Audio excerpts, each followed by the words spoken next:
Welcome to the Lehigh Valley with Love podcast. I'm your host, George Wacker, and in this episode, we're diving into a crucial topic, reentry and the challenges faced by formerly incarcerated individuals as they return to society.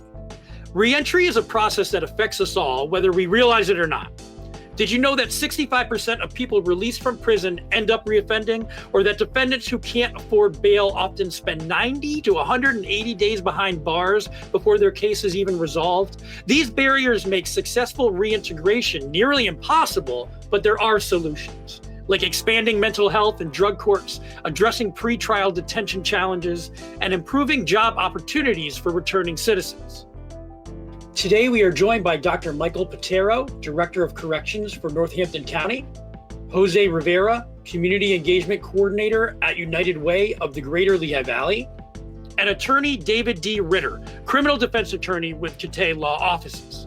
They'll share their insights and experiences to help us understand the system's flaws and explore ways to create better outcomes. Before we jump in, I'd like to thank Dr. Joseph Roy for his invaluable help in producing this podcast, as well as our sponsors who make these conversations possible. WDIY 88.1 FM, Lehigh Valley Health Network, Wind Creek Event Center, Michael Bernardin of Remax Real Estate, Molly's Irish Grill and Sports Pub, and our friends at Banco Beverage Company. Now let's get into it. My name's Jose Rivera. I'm the Community Engagement Coordinator for the United Way of the Greater Lehigh Valley. Because reentry before there was no such word as reentry. It was ex-con, felon. You were just coming out of prison. And those were the labels that got stuck with you. Where now it's reentering, it's like, okay, you're reentering society as a better person. How do we do this? How do we navigate these systems that were built to punish you to now go back to uplift you and make you a productive citizen? Because no matter how you look at it, whether we were committing crimes or getting high, in our minds, we thought we were always right. Mm-hmm. Like there was nothing wrong because it was survival. Mm-hmm. How do we survive when everything's built against us? And sometimes some of these things are self-inflicted, but a lot of these are systems. Like with me, I had a 5th grade teacher tell me, tell your family to save for bail, not for college. As of right now, I should be starting my master's program in the next couple months. My name's Dr. Mike Pittaro. I am Director of Corrections for Northampton County, and I'm also an Associate Professor of Criminal Justice for American Military University, so I have kind of dual hats. I'm now going into my 36th year, so it's hard to believe that, but ironically, I started out in the prison system as a field officer, and I'm coming full circle to retire from my current position as Director of Corrections. So I hold a PhD in criminal justice, master's in public administration, bachelor's in criminal justice. So why is reentry unsuccessful? When it is unsuccessful, why is it? Yeah, unfortunately, the United States has a very poor record when it comes to recidivism rates. I think we're at 68, 69% will reoffend and return to prison, so those odds aren't that great. However, in defense of our nation's prisons and jails, including my own, I think we do a great job of preparing individuals to get back into society. However, when they get back into society, society's not as forgiving and as forgetful. Plus, over 90% of those that are released nationally will return to the same communities where the problems originated. Sure. So unlike someone like you and I, where we could change people, places, and things, if we want to have a do-over in life, they unfortunately return to the same environment.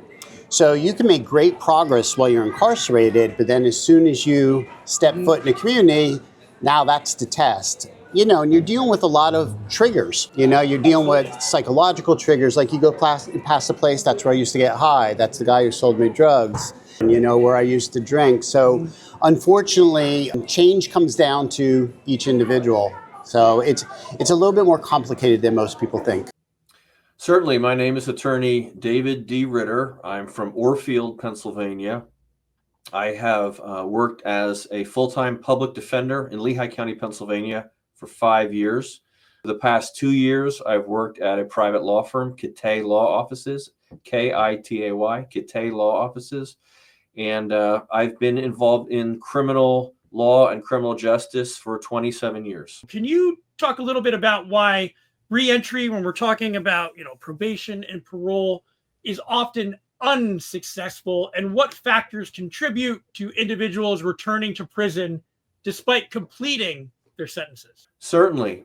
So when the judge bangs the gavel and pronounces that final sentence, whether the person is incarcerated, being incarcerated, or being released from incarceration, unfortunately, oftentimes the district attorney and the defense attorney leave the courtroom, and that's the end of their relationship with a client. And we don't hear from them, unfortunately, unless it's an unsuccessful discharge from incarceration, and they will be back oftentimes reincarcerated and going back in front of the same judge, perhaps to receive additional jail time. So some of the things that plague inmates who are leaving jail and trying to go back out into society are the same things that often plague them and brought them into the prison. Oftentimes, there's mental health issues. If the person is not taking their medications appropriately, sometimes they'll find themselves having problems with the law and finding themselves incarcerated.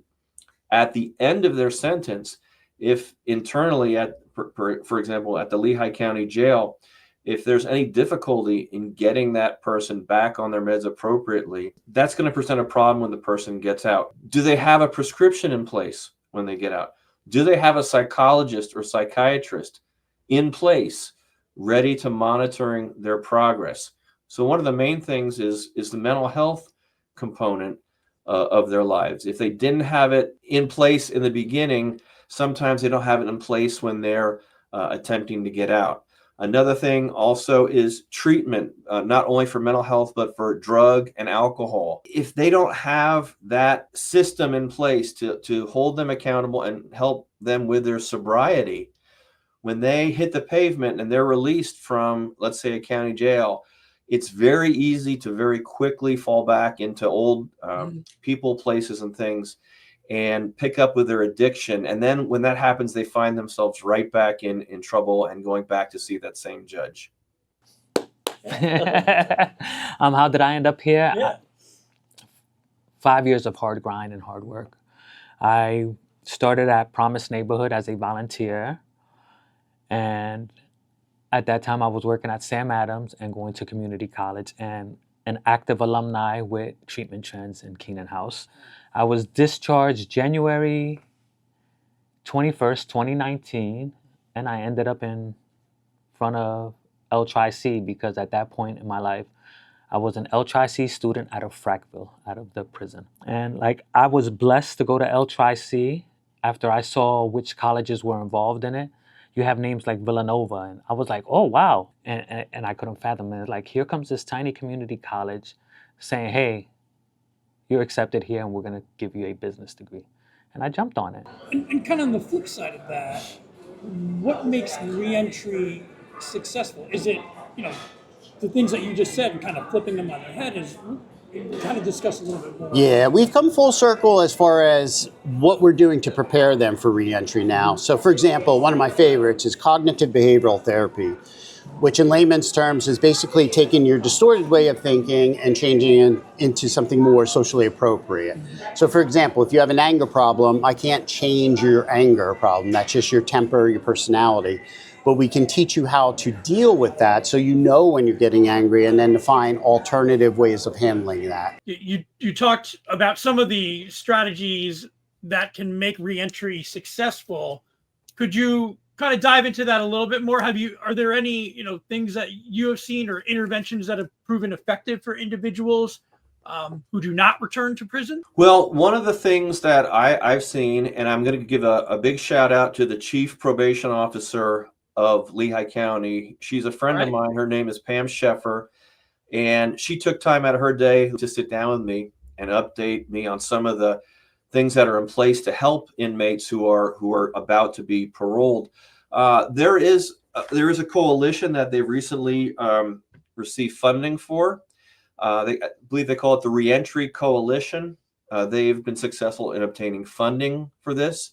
It is a group of people, stakeholders in the criminal justice system, and it's my understanding there are even some successfully paroled defendants who are part of this team. And they have a coalition of people who try to do everything they can to make sure that everything is in place for the success of the inmates who are about to be released and become parolees, including, again, mental health medications, treatment for drug and alcohol, and to help with housing. That's another big thing. Housing, of course, is extremely expensive, and the prices are not going down, they're going up. So finding a place for people where they can live is problematic, but these stakeholders are doing everything they can to make sure that when inmates hit the ground outside of the jail, that they have everything in place to be able to survive and to be a successful parolee. What does the role of probation and parole play in reentry towards a successful reentry? Ideally, I guess. What is that? Ideally, well, if you look at it this way, Pennsylvania is an indeterminate sentencing state, meaning that we have a minimum and maximum. Some states are just maximum, so there is no parole. But for us, we have the minimum and the maximum. So ideally, when someone is sentenced to, say, 5 to 10 years, hypothetically, they're eligible for parole on the 5th year. It's not a right, a constitutional right, it's a privilege, it's an eligibility date. So now they're released and they're on parole. So you have a couple factors to consider. One is if the individual connects with their parole officer. Unfortunately, in this profession, there's different personalities. Some are a little bit more enforcement oriented, which is not part of what I subscribe to, and others are more kind of case managers, more social work types that try to help them go along. And I think that comes with experience, that after a while, you have to expect, for example, if someone has a heroin problem, there's probably a good chance they may use again, but to send them back to prison, what point is that? Try to get them more help. So I think that more education, we're starting to learn more and realize that rehabilitation does work, can work, but we need people like probation and parole officers to buy into it. Again, you talked about some of the ways that probation and parole play a factor in reentry. I don't know if the public's perception may just be when you have to check in with your parole officer or something to that effect. But can you talk a little bit more about what role the probation and parole has in the reentry process? Well, certainly, the perception might be, like you said, just check in every once in a while and don't get arrested again. But it's been my experience that the parole office, particularly in Lehigh County, Pennsylvania, is very good at being a friend to parolees who are out and being released. And I think the saying has been made that your parole officer can be your best friend or your worst enemy. It depends on your actions. I have often advised some of my clients who are struggling with drugs and alcohol or mental health, perhaps going into relapse in their addictions or struggling with their mental health stability. I have told them, go to your parole officer. They are your friend. They can see if there are resources available to you. Let's help get you on track with your sobriety and your mental health. And my experience with the officers of the Adult Probation and Parole Department of Lehigh County has been very good in that they are willing to hold their people accountable for their actions, but also reach out with them to get services in place to make sure that they are stable with their mental health and stable with sobriety and stable with housing and having an overall stable living situation. So my advice has always been talk to your parole officer. They're going to help you. Even having the right probation and parole officer makes a difference. I am blessed to have a parole officer who knew me for right now almost 13 years. And he understands my struggles, and it's not about locking me up. It's about having those real conversations with me. If he sees or if he thinks I'm messing up, he pulls me right aside and calls, hey, what's going on? I keep myself busy. And this is where I use I at, because no one's going to give me anything unless they see me working for it. And I don't want to be a punchline for the people who've supported me, like right now, JB, Charlie Marcon, Lee Butch, Cynthia Mota, our mayor, all these people, our school board and ASD supported me. So how do I look like going out there doing something goofy for 5 years from now when I'm sitting in prison and they try to help the next person? Someone says, oh, he's going to be the next Jose. He's going to do good for a couple of years and then poof, right back in prison. So it's like these people have given me something that I threw away. I threw away my time and they gave me a little bit of theirs to extend mine. So, and that's how I look at it. There was one thing that Jose brought up. He said, if you get a good parole officer, Yeah. and he kind of said it in passing and almost in jest, but I would imagine, what if you get a bad one, right? Like, Yeah. So is there something too within your industry, not, I hate the words good and bad, but when you said more to like a reentry mindset instead of a law enforcement, is that Yes. something that you currently see, I guess, in your world, like changing? Or We do, yeah. You're seeing more probation parole officers that are more willing to work with their clients, more willing to help them get through it. We'll help them not just with their issues such as addiction or mental illness, but also with housing, transportation issues. The little things that you and I may take for granted on a daily basis, they're challenges for them. How to create a savings account, a checking account, which many of them have never had. So I think you're seeing a change in the dynamics of people like myself and their mindset rather than that punishment orientation that I had in the 80s and 90s when we were slamming offenders. We've come kind of like we're doing a 180 essentially to try to help individuals rather than harm them more. And does some of that come from learning from your mistakes? Like, Oh, you absolutely. said from the 90s, right? If you Absolutely. look back and go, oh man, we could have maybe done it differently. Oh, 100% so. I'll even include myself. You know, when I first entered this, I was more punitive oriented. If you committed the crime, you need to do some serious time. But I don't think that way anymore because we learned that being incarcerated is not necessarily going to change behaviors. It's a punishment. So in order to change behaviors, we need programs, evidence-based programs specifically, that have been shown or proven to change behaviors. And I think too, if we say we want these people punished, but then they do their time, I think that's like a popular sentiment. Like, do your time and then it's over. Right.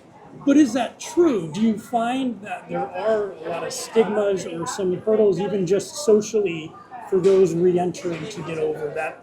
Absolutely. I mean, one of the protective factors we look at is getting a job. If you have a job, it's a good thing. But a lot of employers will review your resume and there's going to be a big blank spot where you serve time. Or on the forms, like when I was younger, the form asked, have you ever been convicted of a felony offense? If yes, please explain. Today, applications say, have you ever been arrested? If so, please explain. So you're knocking people essentially out right from the get-go without even having them explain their situation. But you would answer it honestly and say you have 30 people for one position, you would probably not even get the interview. So what they've created, and including Northampton counties, including County Executive McClure has been a big proponent of this, it's called ban the box. So in other words, that checkbox, getting it off of application. So this way people have an opportunity to show themselves to a potential employer without that stigma. You know, a lot of these individuals have had horrific childhoods, maybe grew up in a poor environment. It's not an excuse, you know, not to excuse their behaviors, but we need second chances because, like I said, over 90% are going to be released, whether it's today or 40 years from today. So the communities have to be a little bit more forgiving and accepting of these individuals. And the majority, the overwhelming majority, definitely want to get on their feet and go straight. When we talk about parole officers and you know, making sure that they parolees have a good relationship with them, you know, how are parole officers, I guess, I don't want to use the word kept in check, but how are they kind of made sure that they aren't maybe violating people on a whim or something like that? You know, how is that process? Well, that's a great question, and there certainly is a check in place when the parole officer is dealing with their client, and let's say they come to the conclusion that they have violated some technical aspect of their supervision, whether that be maintaining a stable residence, checking in regularly, maybe they were alleged to have used illegal drugs. It's within their purview to take them into custody and return them to the Lehigh County Jail. However, then they are quickly brought before the court, and their allegations don't just stand. That's not the end of it. Now we go to a hearing. It's typically called a Gagnon 2 hearing, where the probation officer is there with usually with an assistant district attorney representing the Commonwealth. And on the other side, the client or inmate now can have their choice of counsel. They can hire any licensed attorney in Pennsylvania, or if they cannot afford counsel, they are provided a public defender. And the judge then has a hearing as to whether or not there's been indeed a violation of the supervision. And not only that, but then what is the appropriate punishment? The probation department may recommend the person be reincarcerated. The judge can agree with that, or the judge can say, no, there's exceptional circumstances here, for example. I'm not going to reincarcerate. I'm going to give them another chance. Or they may say, I'm going to parole you into a drug and alcohol treatment facility or a mental health facility because that's what I think caused this violation. So there is definitely a check that is in place on parole and probation officers. One way to reduce recidivism is to decrease the number of people in pretrial or those sentenced to jail time. Can you talk a little bit more about that? Is this like a reasonable approach? Oh, yeah. Where people are sitting in there, they can't make bail, but it's on for something like, do you really need to be in prison for this right now or jail in this for next? Things have changed. I would say over the last decade, we've seen change in bail laws. We've seen change in judges sentencing individuals to more community-based type of programs rather than jail. So because jail and prison, for the most part, worsens the condition. It doesn't necessarily make your conditions better. So we are trying to do so. And I have to say, this is an odd thing to say, but COVID actually helped as well, because with COVID, prisons and jails were forced to get rid of individuals because essentially prisons and jails were melting pots to spread the disease. Right, yeah. So we've continued on that. So we've been out of that COVID era for a little bit of time. But our population, for example, in my facility, our population is at the lowest it's ever been. So it gives you an indication on a small scale that we're moving in the right direction as a nation to try to keep people out of jail and prison if we can. I mean, this seems obvious, right? We know the answers to this, but can you talk a little bit more specifically about how access to housing, you talked a little bit about employment, but those two things, how they can really affect reentry? Oh, absolutely. For one, for a parole plan, you have to have a place to live, and that place can't be a temporary residence. For example, if I'm getting out, I can't go live with my girlfriend. You have to be on the lease or something like that. So unfortunately, though, it's a double-edged sword because a lot of landlords in particular are now able to access criminal records, maybe a watered-down version, but they can get access to it, and they can essentially not let you stay in their place. So you have parole that has pretty stringent conditions, and I understand the reasoning behind it, but we need a little bit more give and take there with housing. So again, that's a problem that I haven't necessarily, in my opinion, seen any progress with, but I could be mistaken. How do you feel that public perceptions of formerly incarcerated individuals can also impact their reentry success? And are there things in place that can mitigate that at all? Well, that's tough. I think there is a public perception that someone that just was released from jail or is on parole or is under some type of supervision, isn't the person that we want working at our establishment, and that's unfortunate.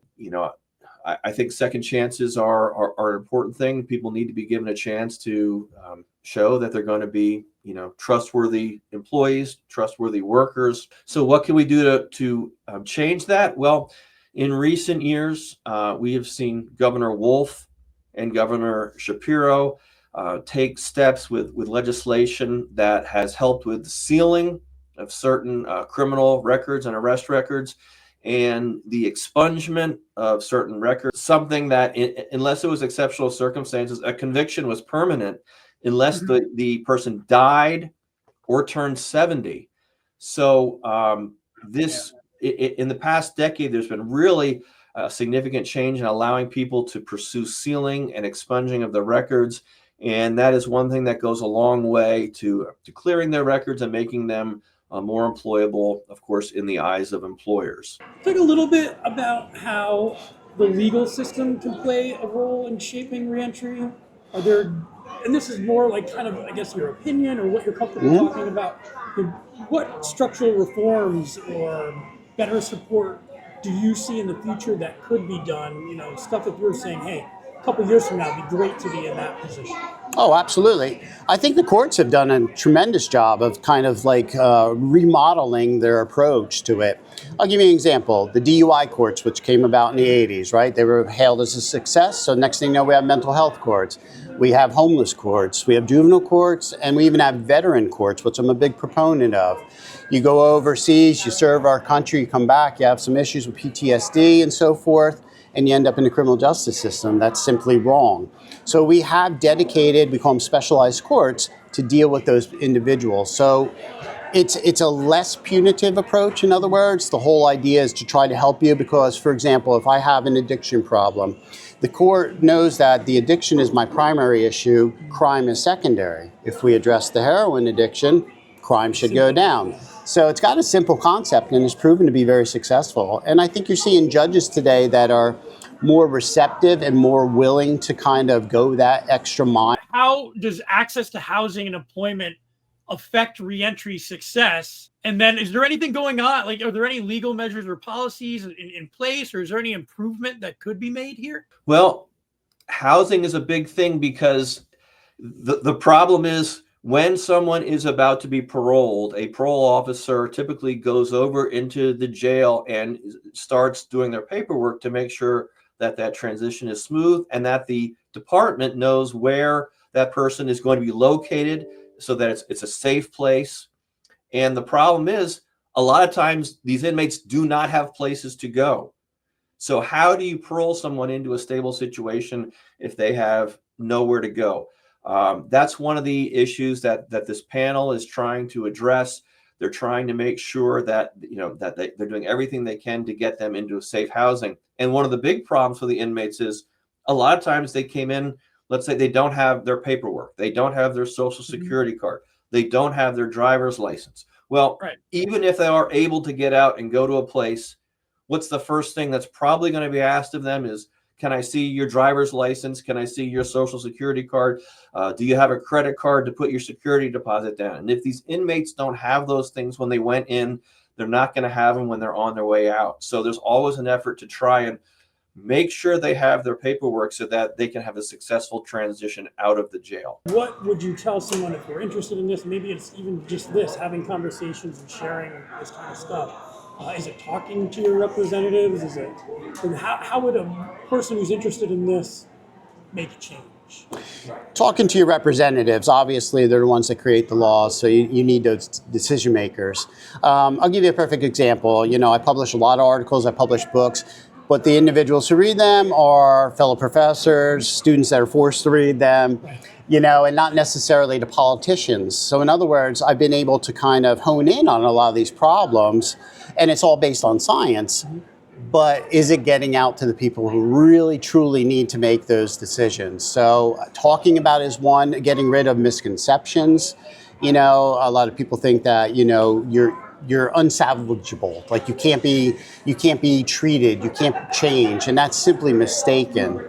Even things like the word reentry, right? Sure. It used to be, just parole or parolee, and maybe moving away from some of those terms. That's something I can do. Like I can say reentry, or if I know someone, make sure that I'm not just judging them based on absolutely they're coming out.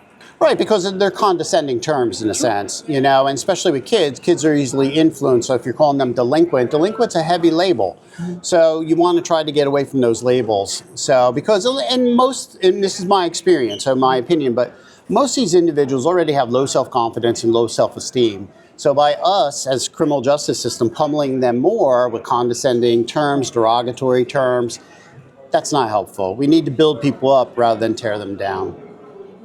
As far as you're concerned, or I guess in your opinion, or as much as you'd like to say, do you feel like there needs to be more reform? Do you feel like the parole and reentry system in Pennsylvania, clearly it's not perfect, but kind of what are your opinions of it currently, and where do you maybe see it in 5 to 10 years? Well, I'm always a believer that any system of any government is always, it should always be looked at, and reform of any system should always be on the table.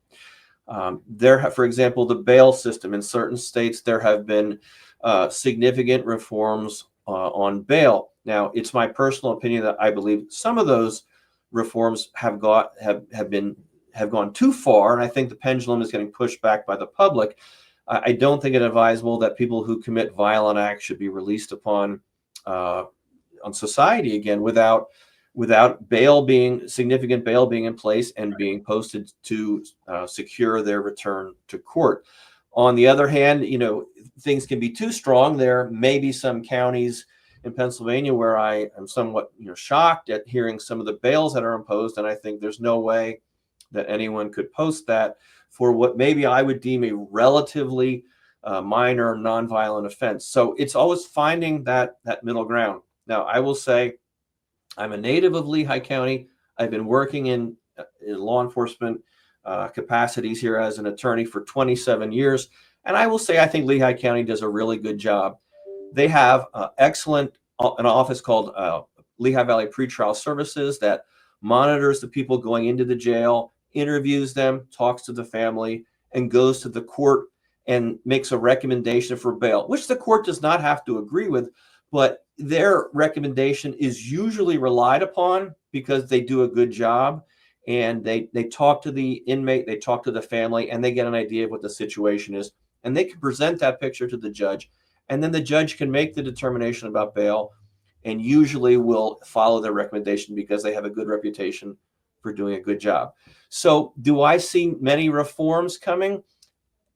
The way I see Lehigh County conducting business, I don't see that reforms are necessary or forthcoming, but it's always good to review every system in place and make sure that we're doing the best for all citizens, not only those that are going into potential incarceration, but again, for the citizens on the outside and their own protection. This is what success looks like if we're all working together towards our goals. If we're going to talk about creating the leaders we want in the future, this is how it starts. It's not I do this, you do this, and you do this, and we're all doing it individually. How do we do it collective? How do we do it together? Then how do we collect the data to see that we're moving in the right direction together? Everyone needs to stop working in these separate silos and saying we or I'm doing this, I'm doing that. It should be a we initiative. We are doing this, and we starts with the families, with the community, and that's how we move forward. Like, our society has moved away from so many communal things. Everyone wants to do it independently, and it doesn't work. Lehigh Valley Health Network is now proudly part of Jefferson Health, and together we're bringing you more. More hospitals and outpatient locations for added convenience. More nationally ranked specialists for expert care. More clinical trials and more innovation to improve outcomes. We're investing in your well-being and building healthier communities because more expertise and convenient care means better outcomes and a healthier you. Jefferson Health and Lehigh Valley Health Network, together for the future of care. Thank you again to our guests, Michael, Jose, and David. Thank you to our sponsors. And also thank you to Dr. Joseph Roy for producing this podcast and helping me put it all together. Really appreciate you listening and hope you can tune in for more important stories from Lehigh Valley with Love. Visit lvwithlove.com for more info. Thank you so much.